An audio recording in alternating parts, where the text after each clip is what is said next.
Good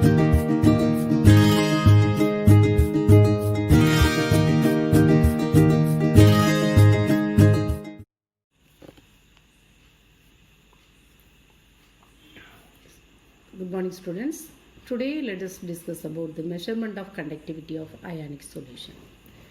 Ionic solutions ஓட conductivity எப்படி measure பண்றதுங்கறத ஒரு Wheatstone bridge experiment பேஸ் பண்ணி நம்ம இந்த Wheatstone bridge experiment you studied in physics practical நீங்க கட்டாயம் பார்த்திருப்பீங்க. அப்ப அந்த Wheatstone bridgeல இங்க நம்ம வந்து அதே மாதிரி எங்க என்ன பண்ண போறோம்னா அதே மெத்தடை ஃபாலோ பண்ணி we can calculate the conductivity of the ionic solution. For that என்ன அரேஞ்ச்மெண்ட் எடுத்துருக்குறோன்னு பார்ப்போம். இதில் P and Q are the known resistance. அடுத்தது Sங்கிறது என்னது அப்படின்னா so that is what P and Q வந்து நான் என்ன சொன்னேன் using known resistances and variable resistance S வந்து variable resistance. இந்த ஃபோர்த் ரெசிஸ்டன்ஸ்க்கு பதிலாக நம்ம என்ன எடுத்துருக்கோம்னா ஒரு எலக்ட்ரோலைட்டிக் செல் எடுத்துருக்கோம். எலக்ட்ரோலைட்டிக் செல்னால் என்ன அர்த்தம்? ஒரு யூ ஷேப்டு டியூப்பில் எலக்ட்ரோலைட்டிக் சொல்யூஷன் இருக்கணும், 2 எலக்ட்ரோட்ஸ் இருக்கணும். அந்த 2 எலக்ட்ரோட்ஸ் ஒன்று anode another one is what cathode கூட கனெக்ட் பண்ணியிருக்கோம். that is connected with the junction A another cathode is connected with the junction D and இங்கே 4 ஜங்ஷன் இருக்குது A B C D. இப்போது இந்த பிக்கும் டிக்கும் இடையில் நம்ம வந்து ஒரு டைரக்ட் கரண்ட்டை பாஸ் பண்ண போகிறோம்.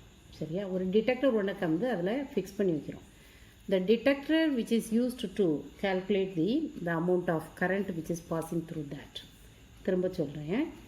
So to calculate the conductivity of ionic solution we are following a principle which is used in what Wheatstone bridge that you studied in the physics practical. அப்போ அதே அரேஞ்ச்மெண்ட் தான் இங்கேயும் பண்ணுறோம். பட் என்ன small difference அப்படின்னு பார்த்தீங்கன்னா இங்கே வந்து 2 known ரெசிஸ்டன்ஸ் எடுத்துருக்கோம், ஒரு வேரியபிள் ரெசிஸ்டன்ஸ் எடுத்துருக்கோம். அந்த ஃபோர்த் ரெசிஸ்டன்ஸ்க்கு பதிலாக ஒரு எலக்ட்ரோலைட்டிக் செல் எடுத்துருக்கோம். that is placed in a beaker which contains water. இப்போது 4 ஜங்ஷன் இருக்குது A B C D. இப்போ அந்த A Bக்கும் Dக்கும் இடையில் ஒரு டிடெக்டர் வச்சுருக்கோம் to measure the amount of the DC current is passing through that. சரியா? அடுத்தது டைரக்ட் கரண்ட் தான் நம்ம யூஸ் பண்ணணும் in order to calculate the conductivity of the ionic solution. சரியா? அப்போ how do you calculate it? when கரண்ட்டை pass பண்ணுறோம் அப்போ என்ன நடக்குதுன்னு பாருங்கள். P by Q is equal to Pங்கிறது என்னது? Qவும் Pயும் என்னது? known resistances. that is equal to what? R by S. Rங்கிறது என்னது? that is the resistance அதாவது the electrolytic cellோட resistance divided by variable resistance. So from that one we can calculate which one? The specific resistance that is equal to what? P by Q into S. இதுதான் formula to calculate which one? The conductivity of the ionic solution. அப்புறம் conductivity calculationக்கு இன்னொரு formula நம்ம use பண்ணலாம். kappa is equal to 1 by R into L by A. நேற்றே நான் சொல்லியிருந்தேன் kappa is what? that is a specific resistance and 1 by R. Specific resistance is equal to what? Reciprocal of the resistance into what? Cell constant. What is cell constant? That is the ratio between length of the conductor by what? Area of cross section of the conductor. So by using this formula we can calculate which one? The conductivity of the cell.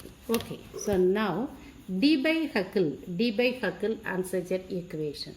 d by Huckel Unsacher equationல நீங்கள் ரொம்ப இம்பார்ட்டண்ட்டாக பார்க்கக்கூடியதுன்னா this is the அதாவது molar conductivity கண்டுபிடிக்கிறதுக்காக நம்ம use பண்ணக்கூடிய equation பேர் தான் d by Huckel and Unsacher equation. lambda m is equal to lambda naught m minus what? a plus b into lambda naught m into root c. root cங்கிறது என்னது அப்படின்னா a and b are the constants and which depend upon the nature of the solvent and the temperature and the expression for a and b are given by the formula. A is equal to what? 82.4 divided by what? root dt eta and b is equal to 8.20 into 10 to the power 3 divided by what? root dt. Here the d is what? that is the dielectric constant of the medium and eta is what? that is the viscosity of the medium. Eta is what? that is the viscosity of the medium. T is the temperature in Kelvin. அடுத்தது நம்ம பார்க்கக்கூடியது கோல்ரஸ் லா. கோல்ரஸ் லா வந்து so அது வந்து ஒரு definition உண்டு. Define கோல்ரஸ் லா அப்படின்னா at infinite dilution each one electrolyte undergoes complete dissociation and whatever the ions are formed that undergoes so அதாவது that migrates independently and that each one ion contribute definite value to the total equivalent conductance of the electrolytic solution. எலக்ட்ரோலைட்னு சொல்லலாம். Electrolyte புரிஞ்சதா? திரும்பவும் சொல்கிறேன். கோல்ரஸ் லா, how do you define the கோல்ரஸ் Lana at infinite dilution when the electrolyte it undergoes complete dissociation, so the ions are migrated individually and contribute definite value to the total equivalent conductance of the electrolyte. இப்போ நம்ம பார்க்குறோம் according to the Coleridge law, the total equivalent conductance of the molar conductance of NaCl is equal to lambda naught m. அதாவது equivalent conductance of what? The Na plus what? Lambda naught m of the Cl minus. So இது வந்து total equivalent molar conductance. இது என்னது? Individual, அதாவது இது வந்து individual molar conductance. சரியா?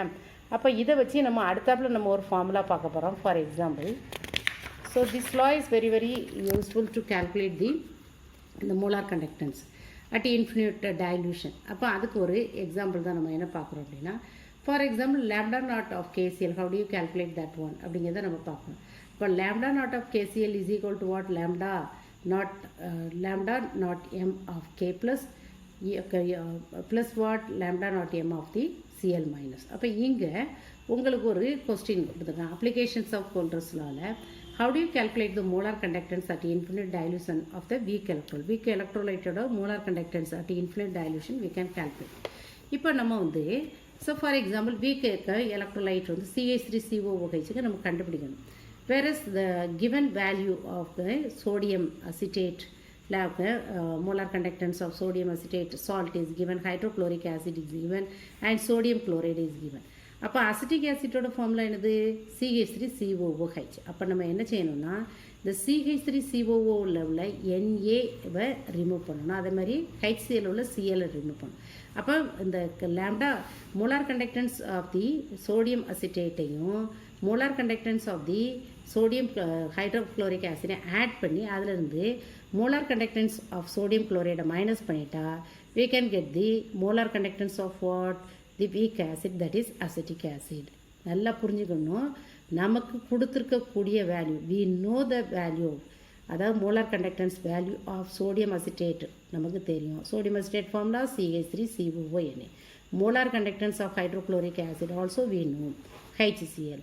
molar conductance of the sodium chloride also we know, but we have to calculate the molar conductance of which one? The acetic acid. Acetic acid formula CH3COOH. அப்போ CH3COONA இருந்து NA remove பண்ணிடணும், HCl இருந்து CL remove பண்ணணும். அப்போ NaClோட molar கண்டக்டன்ஸை remove பண்ணணும். அப்போ molar conductance of NaCl எதுலேருந்து subtract பண்ணணும்? சோடியம் அசிட்டேட்டையும் ஹைட்ரோக்ளோரிக் ஆசிடையும் ஆட் பண்ணி அந்த வேல்யூலேருந்து இதை சப்ஸ்ட்ராக்ட் பண்ணிட்டோம்னா we can get the value of the molar conductance of what? The weak electrolyte. Very simple one. அடுத்தது calculation of the degree of dissociation of the weak electrolyte. Degree of dissociation of weak electrolyte formula alpha is equal to lambda m divided by what? Lambda naught m. அப்போ lambda naught m நம்ம இதை வச்சு கண்டுபிடிச்சிடலாம். சரியா? இல்லைன்னா k alpha is equal to what? Alpha square divided by what? 1 minus alpha. இந்த formula வச்சு நம்ம யூஸ் பண்ணணும். So finally we get the formula k is equal to lambda m square into c divided by lambda naught m into what? Lambda naught m minus what? Lambda m. இதுதான் formula to calculate which one? The degree of dissociation of the weak electrolyte. அடுத்தது நம்ம பார்க்குறது calculation of the solubility of the sparingly soluble salt. ஒரு salt வந்து partially சால்யூபிளாக இருக்குது அப்படின்னா அதுக்கு எப்படி கால்குலேட் பண்ணுவீங்க? Molar conductance solubility of the sparingly occurring. The solubility is equal to K of solubility is equal to solubility constant is equal to kappa into 10 to the power minus 3 divided by what? Lambda naught. Okay. அதாவது இந்த lambda naught ஓட formula இது kappa into 10 to the power minus 3 divided by concentration. C is equal to kappa into 10 to the power 3 divided by what? Lambda naught. அதிலிருந்து நம்ம என்ன செஞ்சுக்கலாம்? Solubility கான்ஸ்டண்ட்டை நம்ம calculate பண்ணிக்கலாம். That's all.